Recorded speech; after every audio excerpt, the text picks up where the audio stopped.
ప్రైజ్లాడండి. అందరికీ వందనాలు. వాక్యంలోకి వెళ్లే ముందు ప్రార్థించుకుందాం. స్థుతుల పైన ఆశీనుడైన దేవా, నీకు వందనములు, నీకు స్తోత్రాలు నాయన. గడిచిన కాలం అంతా మమ్మల్ని కాచి కాపాడి సజీవ రెక్కలలో మమ్మల్ని ఉంచినందుకు నీకు లెక్కలేని స్తోత్రాలు చెల్లించుకొనిచున్నాం ప్రభా.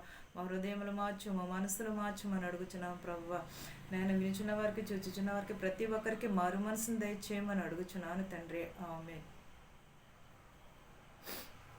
కీర్తనలు 133 మొదటి నుంచి చూద్దామండి.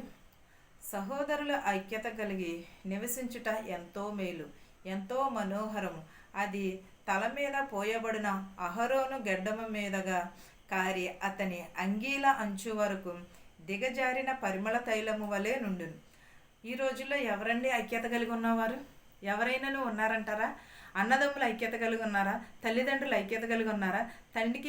తల్లికి బిడ్డకి ఐక్యత ఉన్నదంటారా? చెల్లికి అక్కకి ఐక్యత కలిగి ఉన్నారంటారా? ఎవరನ್ನು కూడా ఈ రోజుల్లో ఐక్యత కలిగి లేరు. ఈ రోజుల్లో ఏంటంటే ఒకరు వార్చలేని స్థితిలో ఉంటున్నారు.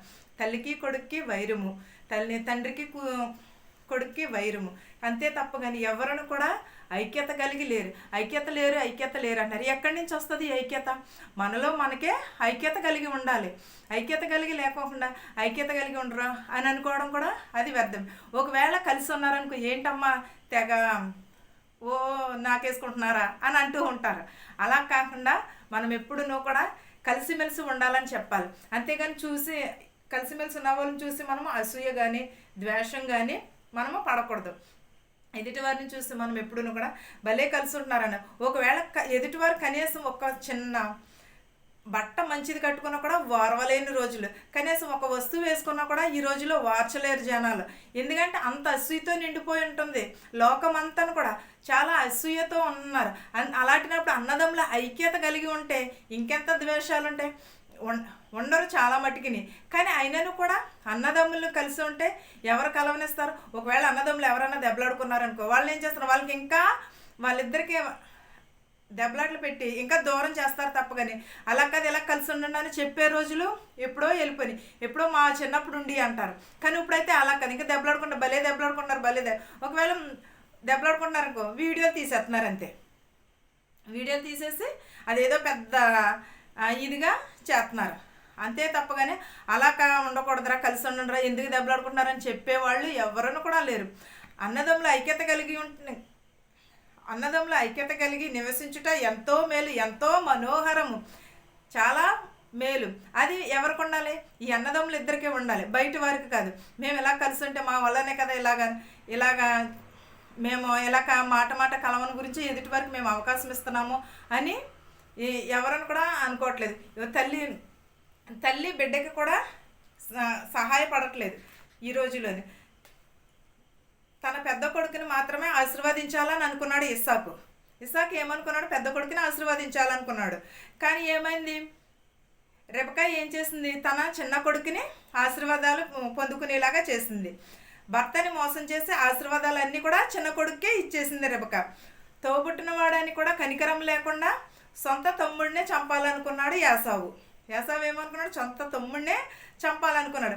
తండ్రిని మోసగించి ఆశీర్వాదాలన్నీ కూడా పొందుకోవాలనుకున్నాడు.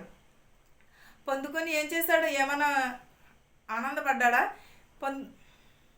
కుటుంబానికి దూరం అయ్యాడు. 20 ఏళ్ళు దూరం అయ్యాడు.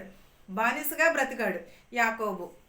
కుటుంబానికి దూరం అయ్యి అన్నని మోసం చేసి ఆశీర్వాదాలన్నీ పొందుకుని కుటుంబానికి దూరం అయ్యి 20 ఏళ్ళు బానిసత్వం అనుభవించాడు యాకోబు. పిల్లల విషయంలో పక్షపాతం చూపిస్తే అది ఎవరికి వస్తుంది? తిరిగి మనకే వస్తుంది. కుటుంబంలో సమాధానం పడి ఉండాలి. అంతేగాని సమాధానం లేకపోతే కుటుంబంలో ఎదుటివారికి మనం ఇచ్చే అవకాశం అవుతుంది. ప్రతిరోజు వ్యక్తిగతంగా మనం ప్రార్థన చేయాలి. నేను ఐక్యత కలిగి ఉండాలి, నా సహోదరితో, నా కుటుంబంతో నేను కలిసిమెలిసి ఉండాలని మనం ప్రతిరోజును కూడా ప్రార్థన జీవితంలో కలిగి ఉండాలి. అది మానేసి ఏం చేస్తున్నామంటే ముసలమ్మ ముచ్చట్లు, లేకపోతే ఇక్కడ కూర్చొని ఈ రోజులు ముసలమ్మ ముచ్చట్ల కంటే ఎక్కువ ఫోన్కి అలవాటు పడిపోతూ ఉంటున్నారు. ఒక తల్లిదండ్రులు ఉన్నారనుకోండి, అది ఇద్దరు కొడుకుల్ని కంటారు, కానీ ఇద్దరిని సమానంగా చూసే రోజులనే. ఒక చిన్న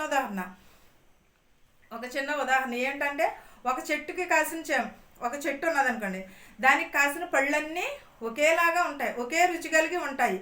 కానీ ఒక తల్లి పుట్టిన బిడ్డలు మాత్రము ఒకే గుణం కలిగి ఉండరు. ఎందుకని? మనుషుల దగ్గర ఉండే స్వభావం అంతే. ఒక చెట్టుకే కాసిన పళ్ళని ఒకే రుచిగా ఉన్నప్పుడు మనం కూడా అలాగే ఐక్యత కలిగి ఉండాలి కదా, అలాగే సమాధానం పడి ఉండాలి కదా అని ఏ మనుషుడు కూడా అనుకోవట్లేదు. మనుషులకి దగ్గర అయ్యే కొద్దీ మన విలువ తగ్గిపోతుంది. కానీ యేసయ్య దగ్గరికి మనం వెళ్ళాలి. యేసయ్య దగ్గరికి వెళ్ళి యేసయ్యని మనం ప్రార్థిస్తూ ఉంటే మనకి విలువ పెరుగుతుంది. ఎందువల్ల నా అన్నదమ్ములను నా కుటుంబంలో నేను కలిసి ఉండాలని దేవుని ఎదుట మోకరించి ప్రార్థన చేయాలి. మన ప్రార్థన జీవితంను కలిగి ఉండాలి. నిన్ను ఈ రోజున ఇలాగ ఉంచాడంటే అది ఎవరి వలన? దేవుని దయ వలనే కదా. అది ఎంతో మనోహరము. అన్నదమ్ములు కలిసి ఉండుట చాలా మనోహరం. అది తల మీద పోయబడిన అహరోను గెడ్డము మీదుగా కారిన అతని అంగీల అంచు వరకు దిగజారిన పరిమళ తైలము వలె ఉంటుంది.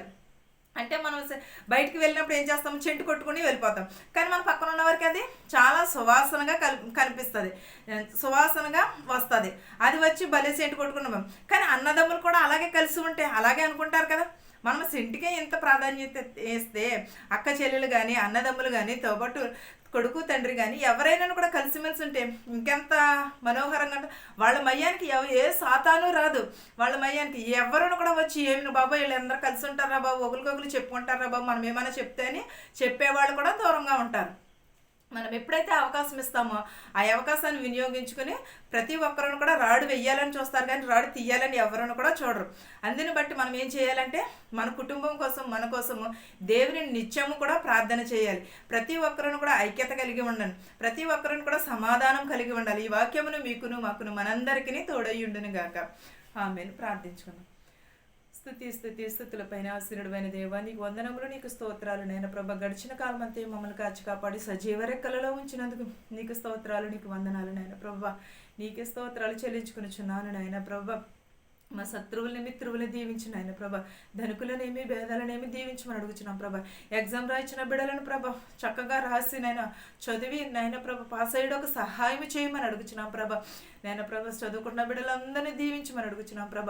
వారు వెళ్ళుచుండగా వచ్చిచుండగా ప్రభ వారు రాకపోకలు ఎందు మీరు ఉండమని అడుగుచున్నాను ప్రభ. నీ రెక్కల చాటున భద్రం చేయమని అడుగుచున్నాం ప్రభ. యవనస్తులను ప్రభ త్రొట్టిల్లు పోకుండా నీ పాదాల చెంత చేర్చుకోమని అడుగుచున్నాం ప్రభ. బాలికలని బాలింతలను ప్రతి ఒక్కరిని పేరు పేరు చెప్పున దీవించమని అడుగుచున్నాం ప్రభ. పిల్లలు లేని వరకు కూడా పిల్లలు దయచేయమని అడుగుచున్నాం ప్రభ. నేను యవనస్తులు ప్రభ ఎదురు చూస్తున్నారు ప్రభ, వరుడు కోసం వధువు కోసం, వారికి కూడా ప్రభ సాటి అయినా సహాయం చేయమని అడుగుచున్నాం ప్రభ. విధవరాలు తరపున వ్యాజ్యమాడేవాడినని చెప్పిన దేవానికి వందనములు ప్రభ. చాలామంది విధవరాలు, వారిని కూడా దీవించమనండి. అడు వయసులో ఉన్న వారిని ప్రభ ప్రతి ఒక్కరిని దీవించమని అడుగుచున్నాం ప్రభ. బస్సులో వెలిచిన, రైల్లో వెలిచిన, హెలికాప్టర్లో, ఆటోలో వెలిచిన వారి గృహాలకి సురక్షితంగా చేర్చమని అడుగుచున్నాం ప్రభ. అనాథ బిడ్డలను, అంగవైకల్యము కలిగిన వారిని, వృద్ధాప్యంలో ఉన్న ప్రతి ఒక్కరిని దీవించమని అడుగుచున్నాం ప్రభ. ప్రతి ఒక్కరి కుటుంబంలో శాంతిని, సమాధానమును, నీ కనికరమును దయచేయమని అడుగుచున్నాం ప్రభ. ప్రతి ఒక్కరి కుటుంబంలో నైనా ప్రభ శాంతిని, సమాధానమును దయచేయమని అడుగుచున్నాము నైనా ప్రభ. నీకే మా దేశాలని, మా సంఘాలని ప్రభ దీవించమని అడుగుచున్నాం ప్రభ. శుభకార్యాలు చేసుకుంటున్న వారిని కూడా సమృద్ధిగా ఉండటకు సహాయం చేయమని అడుగుచున్నాం ప్రభ. ఇంకను ఎవరినైతే మర్చిపోయింటే వారందరినీ కూడా దీవించమని అడుగుచున్నాం ప్రభ. ప్రతి ఒక్క బిడ్డని దీవించమని అడుగుచున్నాం ప్రభ. మాకు తెలిసిన వారిని, తెలియని వారిని కూడా దీవించమని అడుగుచున్నాను ప్రభ. నా ప్రార్థనను నీ పాద సన్నిధికి చేర్చుకోమని అడుగుచున్నాను తండ్రి. ఆమేన్. పరలోకమందున్న మా తండ్రి, నీ నామము పరిశుద్ధపరచబడుగాక, నీ రాజ్యం వచ్చునుగాక, నీ చిత్తము పరలోకమందు నెరవేరినట్లును భూయందు నెరవేరినట్లు మా అనుదినాహారము నేడు మాకు దయచేయము. మరణస్తులను మేము క్షమించిన ప్రకారము మరణములను క్షమించుము. శోధన నుండి, దుష్టి నుండి తప్పించుము. రాజ్యమును, శక్తియు, మహిమయు నిరంతరము నీవై ఉన్నావు మా తండ్రి. ఆమేన్. ఆమేన్. అందరికీ వందనాలు.